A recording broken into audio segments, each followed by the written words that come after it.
WXVT Delta weather.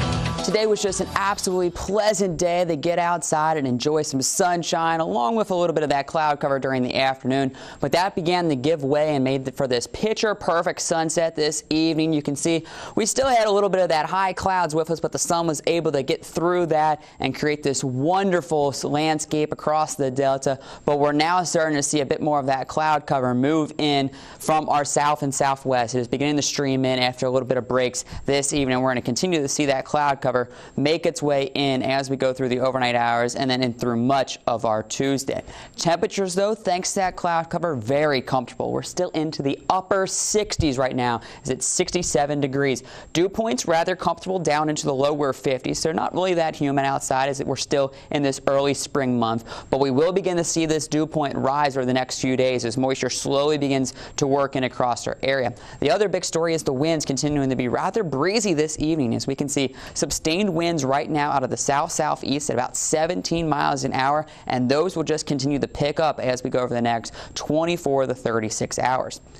We got some showers still developing back over East Texas and making their way into Oklahoma, but they're riding up to the north. They're not pushing east, so we're not going to see any of that moisture move in anytime soon. It will be maybe about Wednesday night and the Thursday that we see some widespread moisture finally begin to make its way in. And the reason for that is we're waiting for these low pressure systems to kind of come together, get a little bit of that energy, and then finally kick this forward. The main thing that it's running into has to do with the upper levels, so that means the jet stream flow.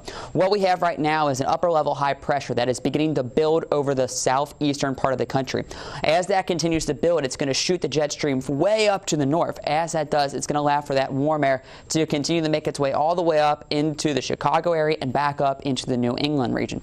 Along with that high building, we're going to have a large low pressure system dropping all the way down into the Four Corners region by tomorrow evening. As that does, those two things are going to squeeze that front, making it from a zonal flow to the south and north flow. What's that going to do is it's going to prevent any systems from really moving across the country. And so we're going to get a lot of shower activity to develop over the Arklatex region over the next 24 to 36 hours. And they could see widespread heavy rain, close to 8 to 12 inches of rain all said and done over the next 72 hours. So this pattern is going to remain rather stagnant over top this area. You can see we're right on the fringe of this, so we could see some good bit of rainfalls, or if it stays just to our west, we could be on the lighter side. Here's how our Futurecast tries to play out this model situation of where exactly that rain is going to be over the next 48 hours. So as we go through tonight, the model wants to try and bring a spotty shower, but I think we'll remain dry. We'll just see the clouds beginning to develop as we go through the overnight hours, and we're going to start our Tuesday with a good bit of that cloud cover. As we go throughout the afternoon, the moisture stays off to our south and southwest. We'll just remain on the cloudy side. Maybe by tomorrow evening, we could finally see some of that moisture begin to push in across the delta, maybe a spotty shower or two during the late evening hours. But then as we go through the overnight hours, the moisture moves back off to the west, heavy at times back over West Arkansas and into East Texas. As we wake up Wednesday morning, we're dry but cloudy. Keeping the clouds through the afternoon, the moisture slowly begin to make its way here, and by Wednesday evening, it has now made its way along the Arkansas-Louisiana border. It looks like this moisture will slowly begin to push in by about Thursday morning and last all throughout Thursday. That's when we could see that widespread heavy rain begin to push into the delta. But tonight we remain dry with the clouds pushing in and breezy. 58 for an overnight low, so it will be very mild. We start off tomorrow morning around 63 degrees. Then by noon we're up to 72 degrees with those winds picking up out of the south-southeast.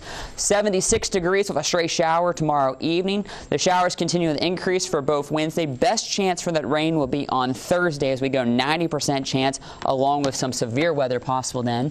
More rain chances on Friday as well. Saturday we slowly begin to decrease the rain chances, especially we're going to go with the morning hours being the best chance for the rain, decreasing during the afternoon. Sunday looks like we'll finally see the sun return across the region, and then by next Monday, tons of sunshine, temperatures getting into the upper 70s, so you can see 70s all week long. It's going to be very warm and mild.